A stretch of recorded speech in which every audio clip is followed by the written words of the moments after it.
ಎಲ್ಲೂ ಇಲ್ಲದ ಎಕ್ಸ್ಕ್ಲೂಸಿವ್ ದೃಶ್ಯಗಳು ರಿಪಬ್ಲಿಕ್ ಕನ್ನಡದಲ್ಲಿ ಮಾತ್ರ ಲಭ್ಯವಾಗ್ತಾ ಇದೆ. ಹೇಗಿದೆ ಗೊತ್ತಾ? ಭವ್ಯ ರಾಮ ಮಂದಿರದ ಪ್ರಾಂಗಣ. ಯಾವ ಚಾನೆಲ್ಗೂ ಕೂಡ ಸಿಗದ ಎಕ್ಸ್ಕ್ಲೂಸಿವ್ ದೃಶ್ಯ ನಮ್ಮಲ್ಲಿ ಮಾತ್ರ ಲಭ್ಯವಾಗಿದೆ. ರಾಮ ಮಂದಿರದ ಪ್ರಾಂಗಣದ ದೃಶ್ಯ ರಿಪಬ್ಲಿಕ್ ಕನ್ನಡದಲ್ಲಿ ಮಾತ್ರ ಲಭ್ಯವಾಗಿರುವಂತದ್ದು. ಕಳೆದ 3 ದಿನಗಳಿಂದಲೂ ರಾಮ ಜನ್ಮ ಭೂಮಿಯಿಂದಲೇ ನೇರವಾಗಿ ರಿಪೋರ್ಟ್ ಅನ್ನ ಮಾಡ್ತಾ ಇದೆ. ಪ್ರತಿಯೊಂದು ಸ್ಟೋರಿಗಳನ್ನ ಅಯೋಧ್ಯ ರಾಮ ಜನ್ಮ ಭೂಮಿಯಿಂದಲೇ ರಿಪೋರ್ಟ್ ಅನ್ನ ಕೊಡ್ತಾ ಇದ್ದಾರೆ. ನಮ್ಮ ಆಂಕರ್ಸ್ ಗಳಿದ್ದಾರೆ, ಜೆಪಿ ಸರ್ ಇದ್ದಾರೆ, ಸ್ಮಿತಾ ಇದ್ದಾರೆ, ಶ್ರುತಿ ಇದ್ದಾರೆ. ರಿಪಬ್ಲಿಕ್ ಕನ್ನಡದ ಇತರ ಪ್ರತಿನಿಧಿಗಳು ನೇರವಾಗಿ ರಾಮ ಜನ್ಮ ಭೂಮಿಗೆ ತೆರಳಿ ಅಯೋಧ್ಯೆಯಿಂದಲೇ ಸಾಟಿ ಇಲ್ಲದ ಲೈವ್ ಕವರೇಜ್ ಅನ್ನ ಮಾಡ್ತಾ ಇದ್ದಾರೆ. ಬೇರೆ ಯಾವ ಚಾನೆಲ್ಗಳಲ್ಲೂ ಕೂಡ ಲಭ್ಯವಿಲ್ಲದಂತಹ ಎಕ್ಸ್ಕ್ಲೂಸಿವ್ ಸುದ್ದಿಗಳನ್ನ ನೀಡ್ತಾ ಇದ್ದಾರೆ. ವಿಜುವಲ್ಸ್ ಅಲ್ಲಿ ನಾವು ಗಮನಿಸ್ತಾ ಇದ್ದೀವಿ. ರಾಮ ಮಂದಿರದ ಸ್ಪೆಷಲ್ ಎಕ್ಸ್ಕ್ಲೂಸಿವ್ ದೃಶ್ಯಾವಳಿಗಳು ರಿಪಬ್ಲಿಕ್ ಕನ್ನಡಕ್ಕೆ ಮಾತ್ರ ಲಭ್ಯವಾಗಿರುವಂತದ್ದು. ಎಷ್ಟು ಅದ್ಭುತವಾಗಿ ರಾಮನಗರಿ ಹೇಗಿತ್ತು, ತ್ರೇತಾಯುಗದ ರಾಮನಗರಿಯ ರಾಮ ವೈಭವ ಅಯೋಧ್ಯೆ ಹೇಗಿತ್ತು, ಆ ಒಂದು ಕಲಾಕೃತಿಗಳನ್ನ ಅಯೋಧ್ಯೆ ರಾಮ ಮಂದಿರದಲ್ಲಿ ನಾವು ಕಾಣ್ತಾ ಇದ್ದೇವೆ. ಸಾವಿರಾರು ಭಕ್ತರು, ಸಾವಿರಾರು ಕಲಾವಿದರು ಹಗಲು ರಾತ್ರಿ ಶ್ರಮಿಸ್ತಾ ಇದ್ದಾರೆ ಈ ಒಂದು ರಾಮ ಮಂದಿರದ ನಿರ್ಮಾಣಕ್ಕಾಗಿ. ಪ್ರಾಣ ಪ್ರತಿಷ್ಠಾಪನೆಗೆ ಕೇವಲ 4 ದಿನಗಳು ಮಾತ್ರ ಇದೆ. ಯಾರಿಗೂ ಕೂಡ ಒಳಗೆ ಎಂಟ್ರಿಯನ್ನ ಕೊಟ್ಟಿರಲಿಲ್ಲ ರಾಮ ಮಂದಿರದ ಒಳಗಡೆ. ಆದ್ರೆ ರಿಪಬ್ಲಿಕ್ ಕನ್ನಡಕ್ಕೆ ಮಾತ್ರ ಎಕ್ಸ್ಕ್ಲೂಸಿವ್ ಆಗಿ ಒಂದು ದೃಶ್ಯಾವಳಿಗಳು ಲಭ್ಯವಾಗಿರುವಂತದ್ದು. ರಿಪಬ್ಲಿಕ್ ಕನ್ನಡದಲ್ಲಿ ಭವ್ಯ ರಾಮ ಮಂದಿರದ ಎಕ್ಸ್ಕ್ಲೂಸಿವ್ ದೃಶ್ಯಾವಳಿಗಳನ್ನ ನಾವು ಗಮನಿಸ್ತಾ ಇದ್ದೀವಿ. ಕಲಾಕೃತಿಗಳ ವೈಭವ, ರಾಮನ ಒಂದು ರಾಮಾಯಣದ ರಾಮನ ಒಂದು ಅಯೋಧ್ಯ ನಗರಿ ಯಾವ ರೀತಿಯಾಗಿ ವೈಭವವಾಗಿತ್ತು. ನಾವು ರಾಮಾಯಣದಲ್ಲಿ ಓದಿರುವಂತಹ ತ್ರೇತಾಯುಗದ ಅಯೋಧ್ಯೆಯ ವೈಭವವನ್ನ ಈಗ ನಾವು ಉತ್ತರ ಪ್ರದೇಶದ ಅಯೋಧ್ಯೆಯ ರಾಮ ಮಂದಿರದಲ್ಲಿ ನಾವು ನೋಡ್ತಾ ಇದ್ದೀವಿ. ಅಷ್ಟು ಅದ್ಭುತವಾಗಿ, ಅಷ್ಟು ವೈಭವವಾಗಿ ನಿರ್ಮಾಣವಾಗ್ತಾ ಇದೆ ರಾಮ ಮಂದಿರ. ಬೇರೆ ಯಾವ ಚಾನೆಲ್ಗಳಿಗೂ ಕೂಡ ಲಭ್ಯವಾಗದಂತಹ ಎಕ್ಸ್ಕ್ಲೂಸಿವ್ ದೃಶ್ಯಾವಳಿಗಳು ರಿಪಬ್ಲಿಕ್ ಕನ್ನಡಕ್ಕೆ ಮಾತ್ರ ಲಭ್ಯವಾಗಿರುವಂತದ್ದು. ಲೈವ್ ಕವರೇಜ್ ಅನ್ನ ಅಯೋಧ್ಯೆಯಿಂದ, ಅಯೋಧ್ಯೆಯ ನೆಲದಲ್ಲಿ ರಾಮ ಜನ್ಮ ಭೂಮಿಯಲ್ಲಿ ರಿಪಬ್ಲಿಕ್ ಕನ್ನಡದ ಪ್ರತಿನಿಧಿಗಳು ಲೈವ್ ಕವರೇಜ್ ಅನ್ನ ಮಾಡ್ತಾ ಇದ್ದಾರೆ. ಭವ್ಯ ರಾಮ ಮಂದಿರದ ಪ್ರಾಂಗಣದ ದೃಶ್ಯಗಳನ್ನ ನಾವು ಗಮನಿಸ್ತಾ ಇದ್ದೀವಿ. ಬೇರೆ ಯಾವ ಚಾನೆಲ್ಗೂ ಕೂಡ ಸಿಗದಂತಹ ಈಗ ಲೈವ್ ಅಲ್ಲಿ ತೆಗೆದಿರುವಂತಹ ಒಂದು ದೃಶ್ಯಗಳನ್ನ ನಾವು ಗಮನಿಸ್ತಾ ಇದ್ದೀವಿ. ಸದ್ಯದಲ್ಲಿ ಹೇಗಿದೆ ರಾಮ ಮಂದಿರ? ಕಟ್ಟಡ ಕಾರ್ಯ ನಡೀತಾ ಇದೆ. ಸಾವಿರಾರು ಕಲಾವಿದರು, ಸಾವಿರಾರು ಶ್ರಮಜೀವಿಗಳು ಶ್ರಮಿಸ್ತಾ ಇದ್ದಾರೆ ದೇವಾಲಯದ ನಿರ್ಮಾಣಕ್ಕೆ.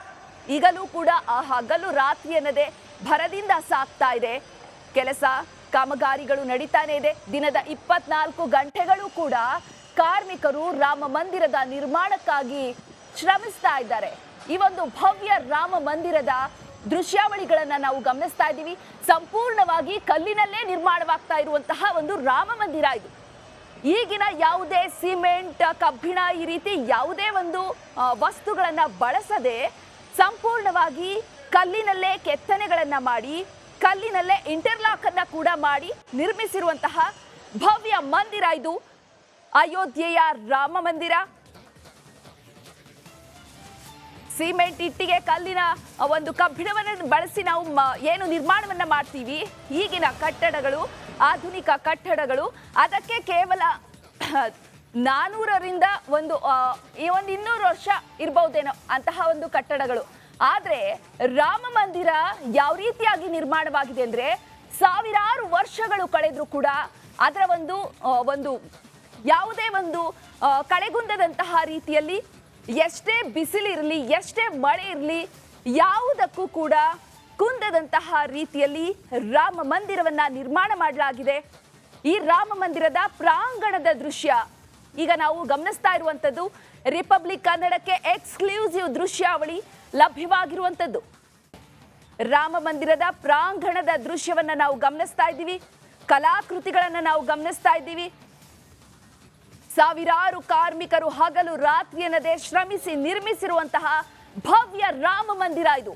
ಸಾವಿರಾರು ವರ್ಷಗಳು, ಶತಮಾನಗಳು ಕಳೆದ್ರೂ ಕೂಡ ಕಿಂಚಿತ್ತೂ ಕಳೆಗುಂದದಂತಹ ಒಂದು ಭವ್ಯವಾದ ರಾಮ ಮಂದಿರದ ದೃಶ್ಯಾವಳಿಗಳನ್ನ ನಾವು ಗಮನಿಸ್ತಾ ಇದ್ದೀವಿ. ಇನ್ನೇನು ಕೇವಲ 4 ದಿನದಲ್ಲಿ ರಾಮಲಲ್ಲಾನ ಪ್ರಾಣ ಪ್ರತಿಷ್ಠಾಪನೆ ನಡೆಯಲಿದೆ. ಭಾರತದಾದ್ಯಂತ ಕೋಟಿ ಕೋಟಿ ರಾಮ ಭಕ್ತರ ಕನಸು ಇದಾಗಿತ್ತು. ಸಾವಿರಾರು ಕರ ಸೇವಕರ ಪ್ರಾಣ ತ್ಯಾಗದ ಫಲ ಇದು. ಈ ಒಂದು ರಾಮ ಜನ್ಮ ಭೂಮಿಯಲ್ಲಿ ರಾಮನಿಗೆ ದೇವಾಲಯವನ್ನ ಕಟ್ಟಬೇಕು ಅಂತ ಸಾವಿರಾರು ಕರ ಸೇವಕರು ತಮ್ಮ ಪ್ರಾಣ ತ್ಯಾಗವನ್ನ ಮಾಡಿದ್ರು. ಆ ಎಲ್ಲರ ಕನಸು, ಕೋಟ್ಯಾಂತರ ರಾಮ ಭಕ್ತರ ಕನಸು ಈ ಒಂದು ನೀವು ವಿಜುವಲ್ಸ್ ಅಲ್ಲಿ ಗಮನಿಸ್ತಾ ಇರುವಂತಹ ಒಂದು ರಾಮ ಮಂದಿರ. ಈ ಒಂದು ಭವ್ಯ ರಾಮ ಮಂದಿರದ ಪ್ರಾಂಗಣದ ದೃಶ್ಯ ಕೇವಲ ರಿಪಬ್ಲಿಕ್ ಕನ್ನಡದಲ್ಲಿ ಮಾತ್ರ ಲಭ್ಯವಾಗಿರುವಂತದ್ದು.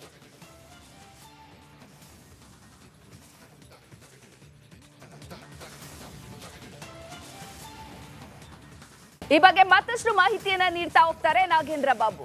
Over to you Nagendra Babu. Chaitra, ನೋಡಿ, ಬಹು ನಿರೀಕ್ಷಿತ ಭವ್ಯ ರಾಮ ಮಂದಿರದ ಉದ್ಘಾಟನೆಗೆ ಕೇವಲ 4 ದಿನ ಮಾತ್ರ ಬಾಕಿ ಇದೆ.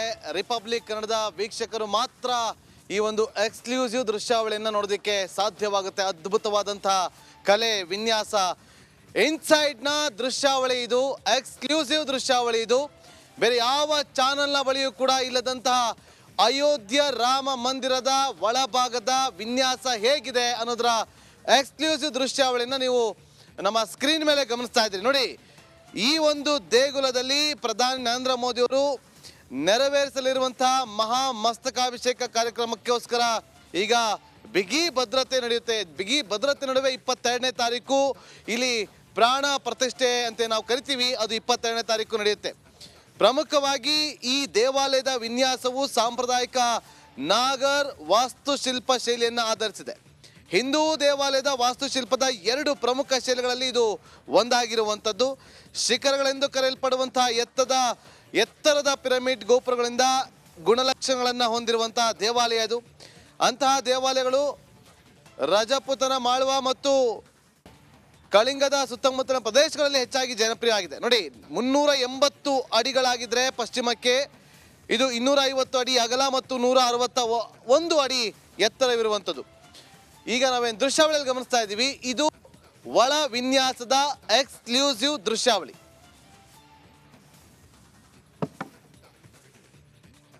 ನಾಗೇಂದ್ರ ಬಾಬು, ತಮ್ಮೆಲ್ಲ ಮಾಹಿತಿಗಾಗಿ ಜನವರಿ 22ನೇ ತಾರೀಕು ಅಯೋಧ್ಯೆಯಲ್ಲಿ ರಾಮಲಲ್ಲಾನ ಪ್ರಾಣ ಪ್ರತಿಷ್ಠಾಪನೆ. ನಂಬರ್ 1 ನೆಟ್ವರ್ಕ್ ರಿಪಬ್ಲಿಕ್ ಕನ್ನಡದಲ್ಲಿ ನಿಮಗೆ ಇಂಚಿಂಚು ಮಾಹಿತಿಯನ್ನ ಲೈವ್ ಆಗಿ ನಿಮ್ಮ ಮನೆಗೆ ನಾವು ತಲುಪಿಸ್ತೀವಿ. 22ನೇ ತಾರೀಕಿನ ಲೈವ್ ಕವರೇಜ್ ನಲ್ಲಿ ರಿಪಬ್ಲಿಕ್ ಕನ್ನಡದ ಇಡೀ ತಂಡ, ಅತಿ ದೊಡ್ಡ ತಂಡ, ನಿಮಗಾಗಿ ಮನೆ ಮತ್ತು ಮನಕ್ಕೆ ರಾಮಲಲ್ಲಾನ ಪ್ರಾಣ ಪ್ರತಿಷ್ಠಾಪನೆಯ ನೇರ ಪ್ರಸಾರದ ದೃಶ್ಯಗಳನ್ನ ನಿಮಗೆ ನಾವು ತಂದುಕೊಡ್ತೀವಿ. ರಿಪಬ್ಲಿಕ್ ಕನ್ನಡದಲ್ಲಿ ಪ್ರಾಣ ಪ್ರತಿಷ್ಠಾಪನೆಯ ಇಂಚಿಂಚು ಮಾಹಿತಿಗಳನ್ನ ನಿರಂತರವಾಗಿ ನಾವು ನಿಮಗೆ ಕೊಡ್ತೇವೆ. ಜೈ ಶ್ರೀರಾಮ್, ಜೈ ಜೈ ಶ್ರೀರಾಮ್.